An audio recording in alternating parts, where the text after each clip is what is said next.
বাচ্চা এটাই বেশি। হাসবো না, আমার মা বাচ্চা আছে এটাই বেশি। সবকিছু পুরা যাক, আমার মা তো আছে। হাসবো না, আমার মা বাচ্চা আছে এটাই বেশি। সবকিছু পুরা যাক, আমার মা তো আছে। আমার মা তো বাচ্চে, এইটাই বেশি, আর কিছু লাগবে না। রাজধানী কোরাল বস্তিতে আগুন লাগার পর ফায়ার সার্ভিস কর্মীরা 1.5 ঘন্টার চেষ্টায় তার নিয়ন্ত্রণে এনেছেন। আগুনে সবকিছু পুরো ছাই হয়ে গেলেও এক শিশুর মুখে ছিল হাসি। ওই শিশুর ভাষ্য, সবকিছু পুড়ে গেলেও সমস্যা নেই, কারণ তার মা বেঁচে আছেন। ধ্বংসস্তূপে দাঁড়িয়ে হয়তো এটাই ছিল তার জন্য সর্বোচ্চ সান্ত্বনা। ওই শিশুর মুখে হাসি মিশ্রিত এমন একটি সাক্ষাৎকার মন জয় করেছে নেটিজেনদের। 20 থেকে 30 সেকেন্ডের ওই ক্লিপ মুহূর্তেই ভাইরাল হয়ে পড়ে। ভাইরাল ভিডিওতে ওই শিশুটিকে বলতে শোনা যায়, আমার মা তো বাচ্চে, এইটাই বেশি, আর কিছু লাগবো না, সবকিছু পইরা যা জাগা, আমার তো মা আছে।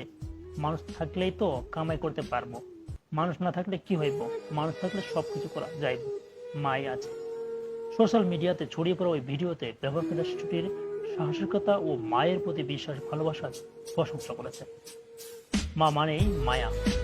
পৃথিবীতে যদি একজন মানুষের নাম বলা হয়, নিজে না খেয়ে তার খাবারও আপনার মুখে তুলে দেবেন, তাহলে কার নাম বলবেন? শতভাগ মানুষই বলবেন তার মায়ের কথা। কারণ নিজের আগে সন্তানের কল্যাণের ভাবনা কেবল মাই ভাবতে পারে।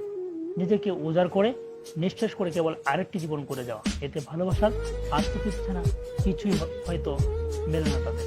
তবু মায়ের ভালোবাসার ধরন বদলায় না। পৃথিবীতে কত কি পরিবর্তন হতে থাকে, মায়ের ভালোবাসা চিরন্তন।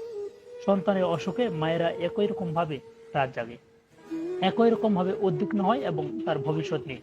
জীবনের সার্বক্ষণিক কোনো কল্যাণময় যদি থেকে থাকে, তিনি আমাদের মা, যাকে